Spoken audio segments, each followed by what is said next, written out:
Kate, it's a little tropical this morning. I walked outside and I was like, what is this? Yeah, it feels kind of heavy outside. Yeah. You know, I don't want summer to leave. It already kind of has, but I'm ready kind of for a nice, crisp, cool fall air mass. Maybe you guys too? I mean, it's autumn technically, right? I'm not going to wish for cooler weather because 2 months from now, I'm going to be hoping for today. Right, exactly. You know what comes after the cooler weather. Although next week it looks like we may have a couple of days in the 70s, maybe even highs in the upper 60s. So a little bit of fall air could be on the move towards us eventually. But this morning we're starting off with a decent amount of cloud cover, and we do have some pockets of dense fog, which is why we're in a next weather alert. But I got to tell you, it's not everywhere. As we look southward down toward South Philly and down toward Delaware, you can see it's not all that foggy in Center City right now. There is even a little bit of sun trying to break through the clouds, and we may have some breaks of filtered sun on and off throughout today. What I want to take you into, though, is our dense fog advisory. We'll start off up in Bethlehem, where you can see the fog certainly a bit more noticeable here. We've seen fog up across the Lehigh Valley all morning, and it can come up on you quickly, especially in any of those valleys.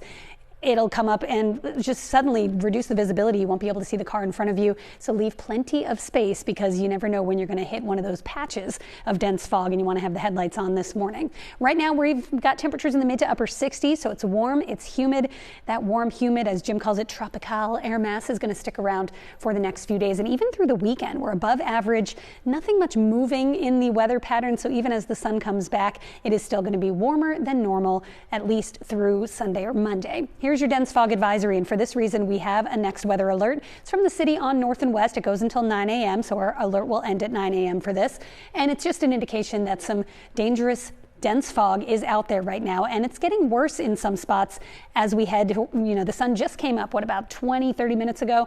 This is usually when we see the greatest extent of the fog, and then it will get better through the morning, but down to 0 miles, completely socked in with fog in Trenton. Same story in Lancaster. We're down to 1/10 of a mile in Reading, 1/3 of a mile in Allentown, and even Wilmington, Delaware, down to about 1/3 of a mile. And look at this patch of dense fog in northern Maryland here, right along I-95. If your travels take you down that direction, expect that you're going to run into some very low visibility, complete almost fogged out conditions where you can't see the car in front of you. Otherwise, after we get the fog out of here, we've just got a cloudy, warm and humid day. Most of the day is dry. We'll see maybe a few breaks of filtered sun as we head down to the Phillies game this evening. I think the game gets in without the rain delay that we had last night. Can't rule out a stray shower, but otherwise we've got temperatures in the mid 70s. It's warm and it's steamy. Our frontal boundary is stalled off to the north, so most of these showers you see here will drift to the north and likely miss our region for the first part of the day. But tonight into tomorrow, that's when things turn a bit more active. We've been saying this all week. Thursday, the most active day as far as precipitation. That's when the actual area of low pressure is going to lift through. And the problem with Thursday is it's a warm front in the morning, a cold front in the afternoon. There's not much of a break in the action between those two, so it's just going to be an unsettled day pretty much from start to finish. Today, just a lot of cloud cover. There are the showers that will develop late tonight by about midnight, mainly north and west. And then as we get into tomorrow, waves of rain starting by mid-morning, 8 or 9 o'clock, pockets of rain here. This will continue into the afternoon. And if these pockets of rain, if these heavier showers kind of train over the same areas over and over, you could get the risk for some ponding here and there. I don't think we'll see a ton of flooding. We do need the rain, but the later we get in the day and the warmer it gets, the better chance you have of a few thunderstorms working their way in as well. And we may even start Friday with clouds and a couple of showers before we start to dry things out, and we'll get some sun back Friday afternoon. That's something to look forward to, a bright spot in the forecast.